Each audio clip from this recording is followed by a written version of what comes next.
What's up YouTube, it's RZ and I'm here at the Gobuku Studios with a review of Fire Force Episode 3 titled The Rookie Fire Soldier Games. This episode just came out today, well probably yesterday when you see this video go up, and I'm going to be talking about my thoughts on it and just in general what I thought of the episode as a whole. So get ready and we're going to go into this discussion. So episode 2 was, I would say, not as good as episode 1, but overall it was a pretty decent opening to the series as like a first duo of episodes. But episode 3 over here, at first by the title I thought it was going to be more of a filler type episode, but it ends up being something much more than that. You get a lot of lore here, you get a lot of action, and I'm hoping this sets the tone for the type of anime that we're going to be seeing in the future. Anime opens up with this main dude, Joker I believe is his name, not to be confused with the dude from Persona or the guy from Batman, and he was the dude from the last episode where they went to save the chick's father from being in Inferno. Well, not save, but release his soul. And this is the evil dude with the dust. So we see him talking to some dude who looks like the main character from that game, Catherine. I don't know if you have ever played that. Also related to Persona, actually, same studio or company. But yeah, you get to see more of him, and they're kind of talking about how Akitaru, what he used to do was he was like an amazing firefighter. He did all this other stuff on the force and all that, and he ended up losing his titles because he cared about humans more than he cared about actually like doing the job. But you know what? That's something I was bringing up in the past episodes. I was like, I wonder if Akitaru is gonna have to like ever fight against that urge of, do humans matter more than getting the job done? And it looks like he's already done that, so hopefully we explore that some more. But other than that, you get to see more about the dust, which is, I believe they call it ashes, so maybe it's like, you know, stuff that's been burnt and turned into ash, and he's able to use that. So this guy Joker, we'll see more of him later, but it's a nice opening, very sinister, and you get to see, you know, two villains of basically the animes that we're probably going to see later. And then we cut back to the Fire Force place where they're getting ready for the rookie games, and we're introduced to someone named Tamaki Kotatsu, not the same as Maki from episode 1 and 2, which I find it really rare that they gave two people the name Maki even though one's Tamaki, but that's going to be confusing later on. She's from, I believe, Fire Force Company 1, which we do figure out there are multiple Fire Force companies. Pretty cool to see. And she basically she's voiced by Jade, I'm not sure, Saxton, who voices other people like Rem in How Not to Summon a Demon Lord. She's a pretty fan servicey character. I'm not gonna beat around the bush. They pretty much, her uniform is literally her with just her undergarments on. Like, she has a bra and panties and the Fire Force jacket on. Like, I don't understand. But anyways, Shinra, you know, meets her, and basically immediately he's like, oh wow, she looks pretty hot. And then obviously he wants to do some stuff, but yeah, it's a fan service character. I'm kind of sad about that, but we do see her do some cool stuff later, so I'm interested to see more of her character being explored, but more than likely we'll be seeing that in future episodes. So they get to you know, where everyone's setting up for the rookie games, and Shinra sees some dude. It's a flash from the flashback of when his brother and mother died or were caught in the fire by the Infernal or whatever, and it was the same dude who was holding his hand. So he realizes that that's the same guy, and he goes to ask him, hey, do you know anything about the fire? Guy's like, nope, I don't know what you're talking about, kid. And he's actually the leader of Fire Force Company 1, where Tamaki comes back and is like, hey, what are you talking about my supervisor for, blah blah blah. And insert pervy moment here. I probably can't even show that clip on YouTube because it's just like, it's literally borderline like hentai status. But anyways, you get more of that, and then it cuts to, we figure out that Shinra and the rookies like Tamaki and Arthur, they all have to compete in these rookie games. So people like Maki, Iris, I guess people who have been there a while don't have to take part in this. And essentially what it is, it's a mock fire scenario, and they're trying to save some guy who apparently, like, oh, they're stuck. We're gonna attempt, well, not save a guy. There's an Infernal they have to free. So that's pretty cool that, you know, they're kind of going, all these people going in to save one dude. Now, it is kind of weird, and we'll see that later, but right away you see that Shinra goes over and he's literally uses his feet powers to his double feet powers to fly up to the top of the building, because they're supposed to get through the building to the roof, but he's like, I'm gonna just take a shortcut. For some reason, he doesn't fly all the way up, but he goes pretty much halfway, gets in there, and then we get to the interesting part of the episode. Oh, one more thing before we actually get into that. There is a funny scene beforehand with these mascots. They're called the 119, but I think they pronounce the 9 differently. So they're like a dog, a cat, and an old dude named Mamoru. And the funniest part is, I guess I don't know her name. It's like this officer chick, who I guess is like a supervisor or whatever. She pretty much is like talking about the mascot. And she's like, "Oh, isn't the old man so cute?" And Shinra's like, "Him?" And like he does it like twice, and the way he says it is just funny. I don't know how that came across in the sub, but in the dub it was pretty hilarious. So yeah. So Shinra runs into this guy named Joker, who now we realize he uses cards as his fighting style because he has like the 4 suits, which is pretty cool. He has them in like smoke above his head, so it kind of shows you, oh, this guy's gonna be using some playing cards. You know, he reminds me of Style from Certain Magical Index. He used cards as well, but it was more so like for magic based stuff. So I'm not exactly sure if they're playing cards, but this guy Joker reminds me of him a lot. So it's pretty cool that he has like these abilities to use with cards and the ashes and all that. But anyways, Shinra goes in there. He's trying to, confront this dude because apparently Joker knocked out 2 of the guards, and he's not guards, but the people who were working as like, mock victims, but they actually turn into be victims, which is kind of interesting to see. And he's like, Joker's like, "Oh, well, you know what? If you're not going to do anything, I'm just going to kill these guys." So Shinra's like, "No, you don't lay a hand on them," because obviously Shinra wants to be a hero. So he's going in, and I think this is a really epic fight scene. You see Shinra doing some breakdance stuff. It straight up reminded me of Avatar: The Last Airbender, the firebending fights, and I really loved that. Actually, it really makes me want more Avatar stuff because that was one of my favorite fighting styles in there. Like just the way that they did the moves, and Shinra encapsulated a lot of that. He was on the ground, in the air. You can see him doing all these crazy stuff. Crazy part is, Joker is not fazed by this. And again, this is something I'm bringing up to where these characters in this anime, they're not overpowered, because these villains, they clearly are just toying with them at this point. But the characters, they definitely have something, like some type of potential within them. And I understand that's like the shonen trope. I know this isn't a shonen anime, but there's like the shonen trope of character has potential that they won't reach till the last chapter because reasons. But this looks like they have potential, and that they're gonna have to work towards like maybe coming to a goal. For instance, in this battle, Joker tells Shinra, "Hey, you could be way more powerful if you just gave into the devil side of your abilities. You're trying to be a hero. You don't need to be a hero. Just go with the flow and join this side and be a devil. You'll see how much more powerful you can be." And Shinra's like, "No, I don't need to be a devil. I don't need to go into that. I'm just as powerful as I want to be, and I can save people the way I am."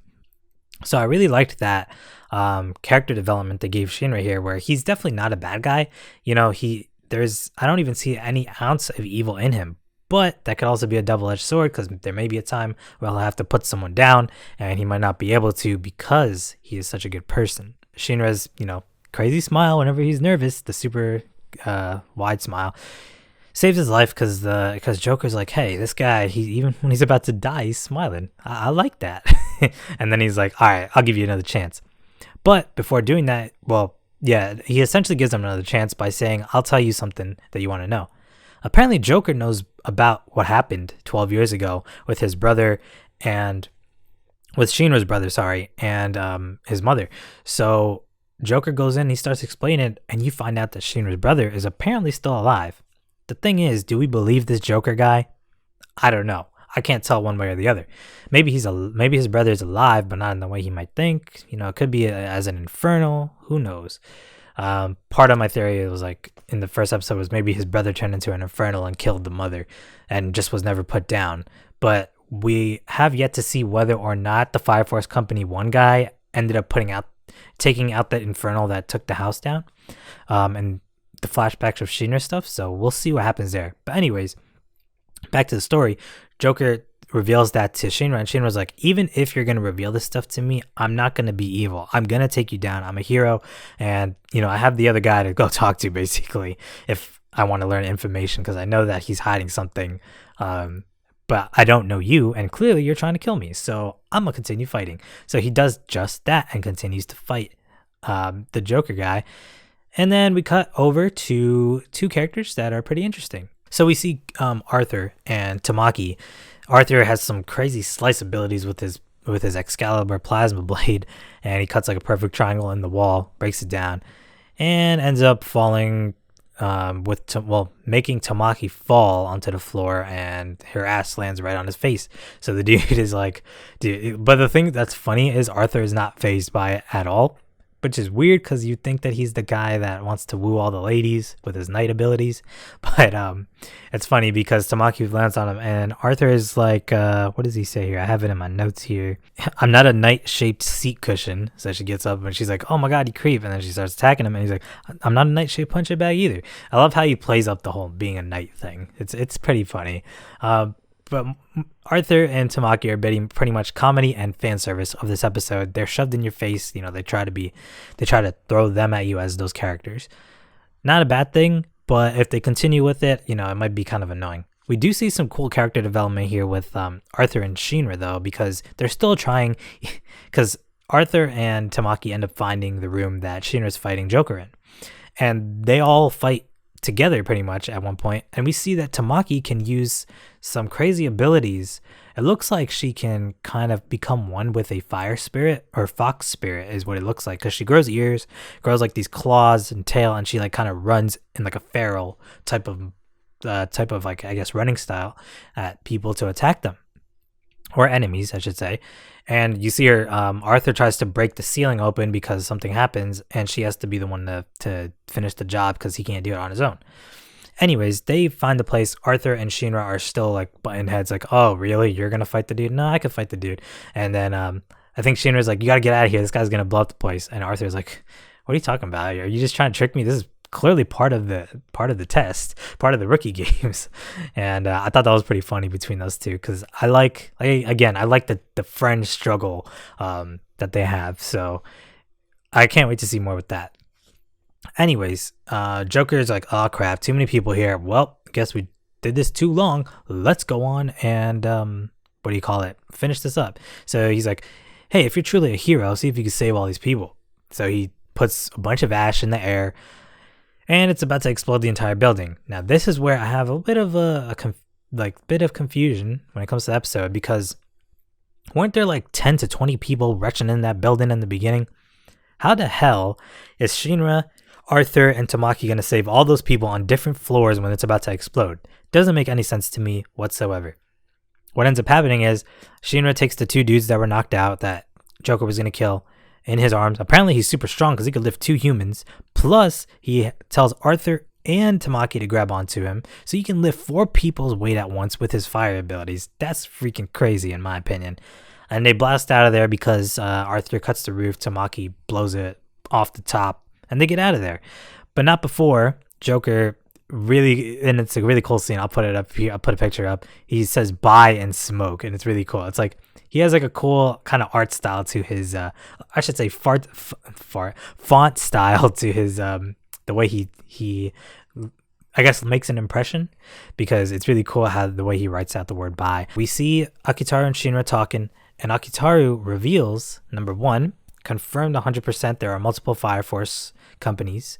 Number 2, they are owned by different, I suppose, entities or bigger corporations out there.